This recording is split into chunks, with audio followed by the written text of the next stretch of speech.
You see that guy driving a brand new $70,000 pickup truck?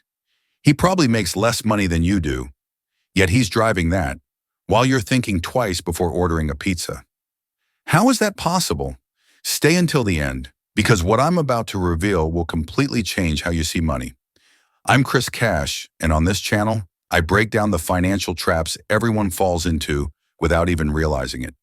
If you want to understand money, avoid mistakes that cost thousands of dollars, and learn the tricks the wealthy use but nobody teaches you, then subscribe now and smash that like button. Here's the truth they never tell you.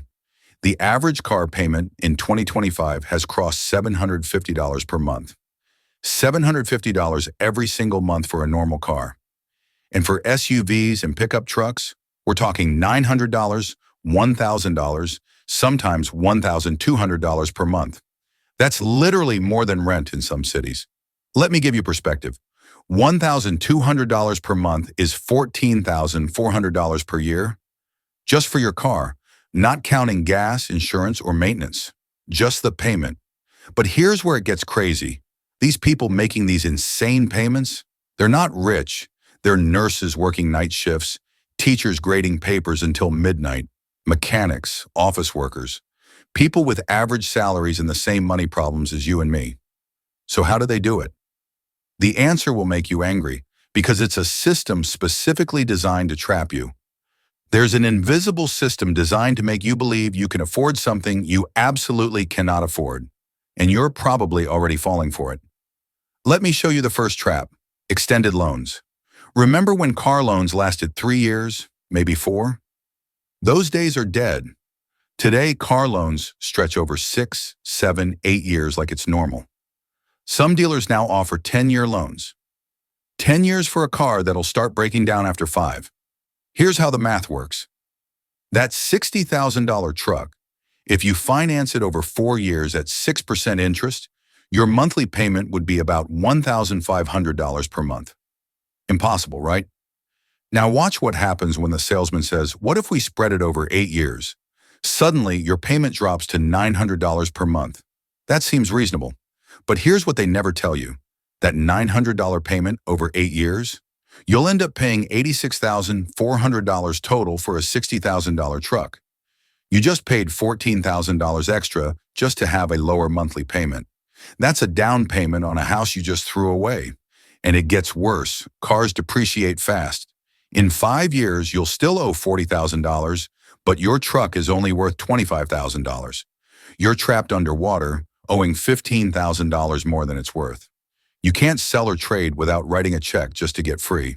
Now the second trap, the 0% financing illusion. You walk into a dealership and see 0% financing for qualified buyers. Everywhere. Sounds like free money, right? Wrong. That cost is already hidden in the vehicle price. When they offer you 0%, you pay full price. When they give you a discount, you pay normal interest. You never get both. And who qualifies for 0%? People with perfect credit who could pay cash anyway. But the real nightmare is the third trap, the trade-in cycle. Here's how it works. Year 0, you buy a new car with a 7-year loan. Year 3, you want something newer. You go back to the dealer. They tell you that you still owe $35,000, but your car is only worth $25,000 in trade-in. You have $10,000 in negative equity. The salesman smiles and says, "No problem. We'll just roll that difference into your new loan."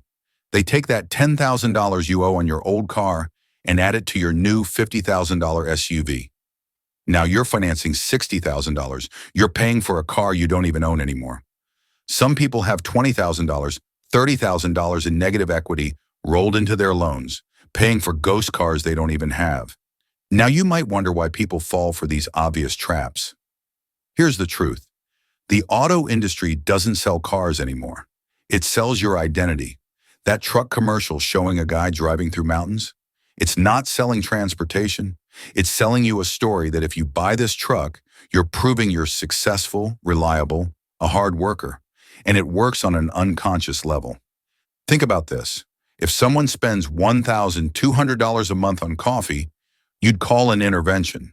On clothes, that's an addiction. But a car at $1,200 per month? Well, you need reliable transportation. You deserve something nice. This normalization didn't happen by accident. Now let's calculate the true total cost. You buy a $55,000 pickup, 7-year loan at 6% interest, $800 monthly payment, over 7 years, loan costs $67,200, insurance $21,000, gas $29,400, maintenance $15,000.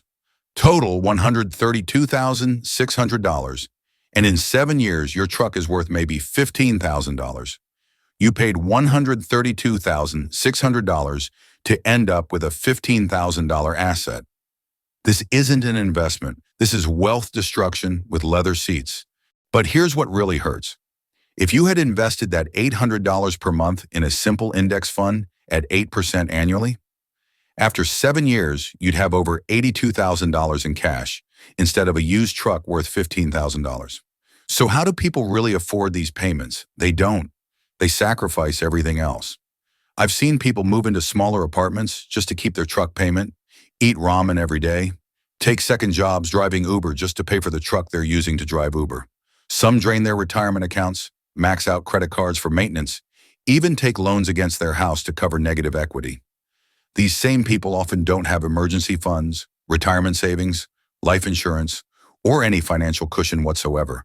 They chose a depreciating vehicle over financial security. And here's what's fascinating. Once someone commits to these extreme payments, they develop what I call automotive Stockholm syndrome. They become emotionally attached to their financial captor. Try suggesting they get a reliable $15,000 used car and watch them react with anger. I work hard, I deserve this. It's not a rational argument, it's an emotional response. They see their truck as an extension of themselves, proof of their worth as a person. So there it is. The mystery is solved. How do normal people afford these astronomical car payments? The brutal answer: they don't really afford them. They juggle, they sacrifice, they go into debt, they kick the problem down the road while convincing themselves they deserve that shiny vehicle.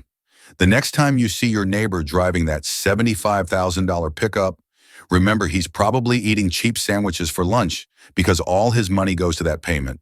He's stressed about money every day, but won't admit it. He's trapped in a cycle he can't escape.